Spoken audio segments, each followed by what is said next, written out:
What's up, a Cinema Shogun here, and the sun has risen in Kyiv once again, and for now, Kyiv is still standing. But we did see the most intense night of fighting last night that we have seen since this conflict began.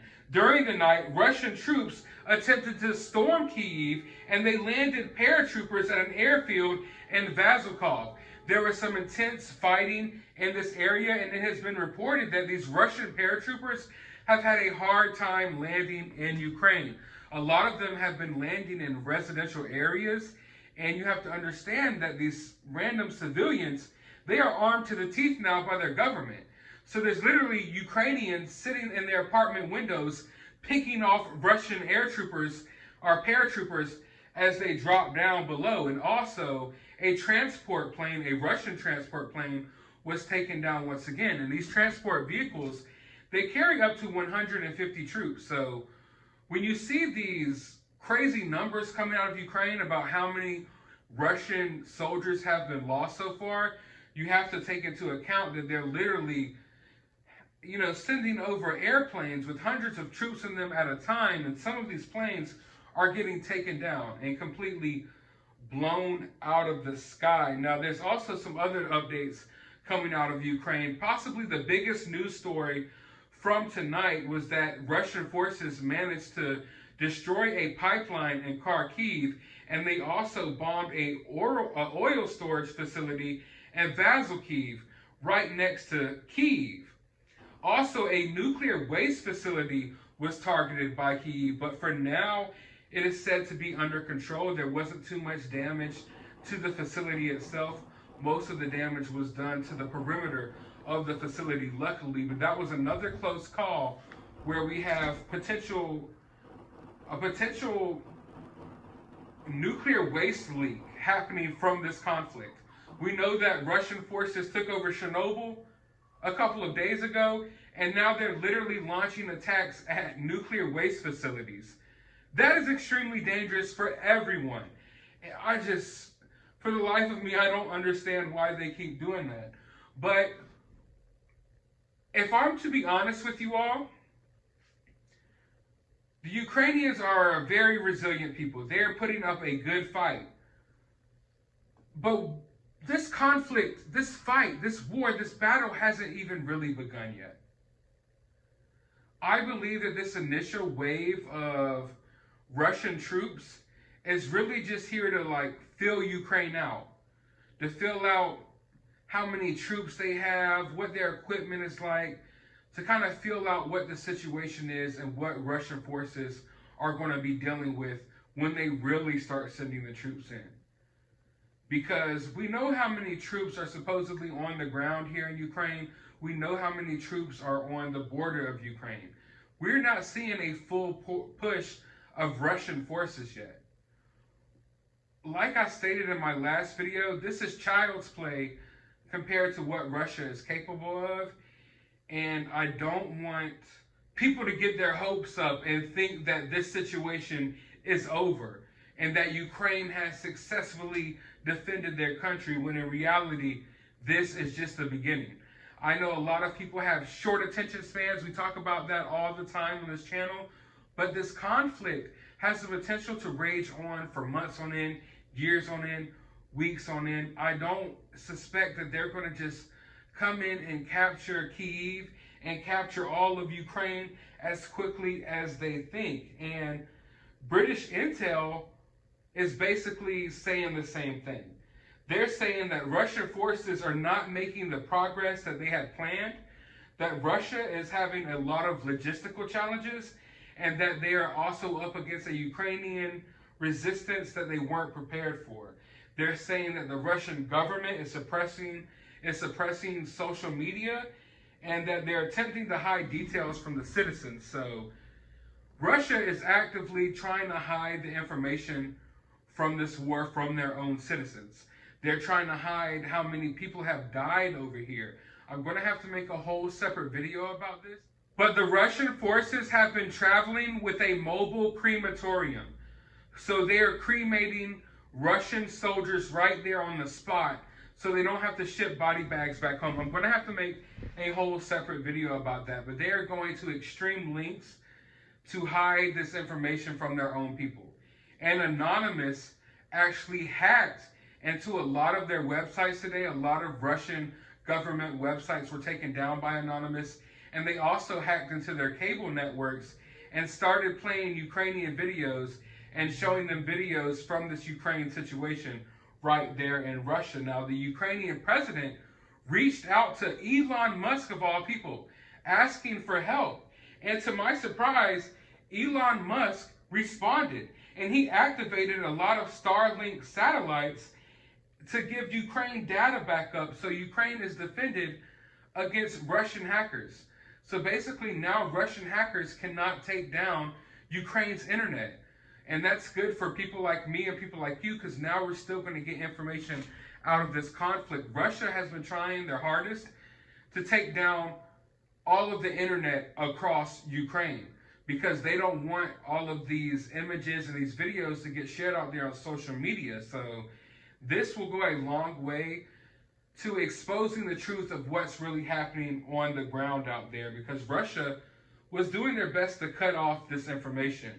Now, I told you all about what British intel is saying, but a politician over here in America, Marco Rubio, claims that Putin's plan was to establish air dominance in the first 12 hours, destroy Ukrainian military comms in 36 hours, bypass urban areas, cut off Eastern Army, encircle Kyiv, and get government to flee within 48 hours, install puppet government within 72 hours, and he is still 0 for 4 with all of those. Now, we don't know what Putin's plan exactly was, but that's not too far off, I am sure. And I know one thing for sure is that this isn't going according to plan. This isn't as easy as what Putin thought it was going to be. Was that his exact plan? Probably not. But at the end of the day, I'm pretty sure it's pretty close to what he had planned. It all adds up when you look at the hours, because 48 hours into this event, 48 hours into this conflict, he was trying to establish negotiations, which is really him trying to get the government of Ukraine to surrender. With that being said, though, let's have another conversation, because I've been looking at your comments. I understand this is a complicated situation. I understand everyone has a different opinion about this situation. That's perfectly fine. That is perfectly normal. Now, in one of my videos, I said something along the lines that siding with Putin is like siding with communism. And people were quick to point out that Putin are technically a communist, and that Russia isn't a communist country. If my memory serves me correctly, I think Russia ended communism around 1991, the year I was born. And I know that sometimes I am guilty of basically using the term communist or communism in a more broader sense, basically referring to anything that's anti-American or anti-the American way, anti-freedomish as communist or communism. You know, like, so if someone's kind of authoritarian or just against freedom in general, against democracy, I label them as kind of communist or something of that nature, and I can be guilty of that. So forgive me for that. But also, if my memory serves me correctly, the USSR was founded under communism, correct? Correct me if I'm wrong. And Putin's, or at least one of Putin's #1 goals in life, is to reestablish the USSR. And forgive me if this sounds harsh, but I'll put it like this. Putin saying that he wants to reestablish the USSR, but he's not a communist, It's like me saying I want to reestablish the Klan, but I'm not a racist. Communism and the USSR just goes hand in hand together. So if you want to reestablish something like the USSR, it's almost like you have to at least have some type of communist-like values. I mean, it's not like Putin cares about democracy. It's not like Putin cares about fair and free elections. He literally poisons his political adversaries, throws people off of rooftops. He can't even sit within 20 yards of his military commanders and people within his own cabinet because he's afraid of being assassinated. Also, his closest alliance, especially now, is with China, a communist country. So I don't think it's too far off for me to refer to Putin as a communist, or for me to say that if you're siding with Putin, you're siding with communism, because birds of a feather kind of flock together. And is Putin a communist? Is Putin not a communist? I know there's a lot of technical terms. That's why I don't get into the political aspect of things. Because in reality, a lot of these political names are these little political factions. They're just ways to take the blame off of other groups and other parties. So I don't get into all the technicalities. But when I say that you side with communism, when you side with Putin, that's what I mean by that.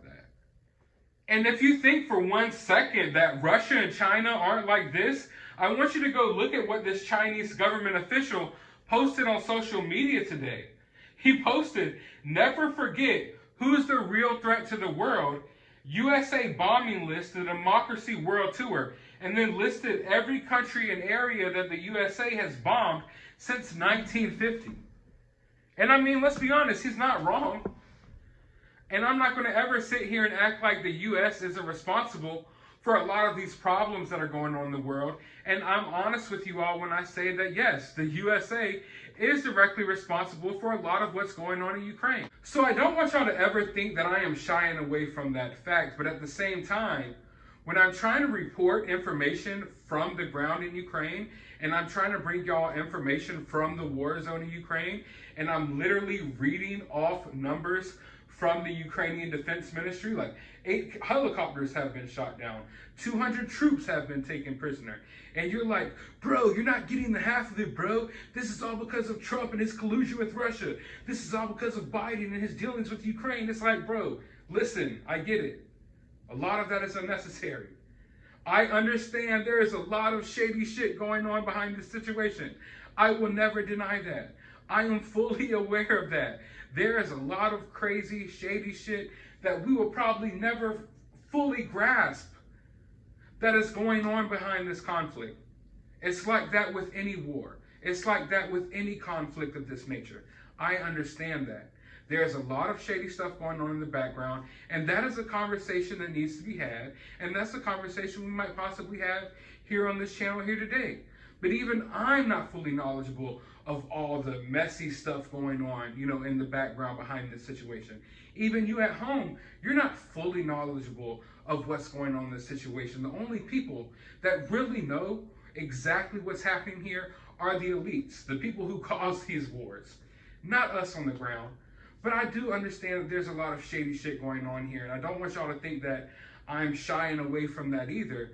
But I am trying to approach this from a ground level aspect. I'm trying to give y'all an idea of what's happening in these battles, in these war zones on the ground in Ukraine, because I understand at the end of the day that, yeah, there's a lot of shady things that go on that cause these conflicts to happen.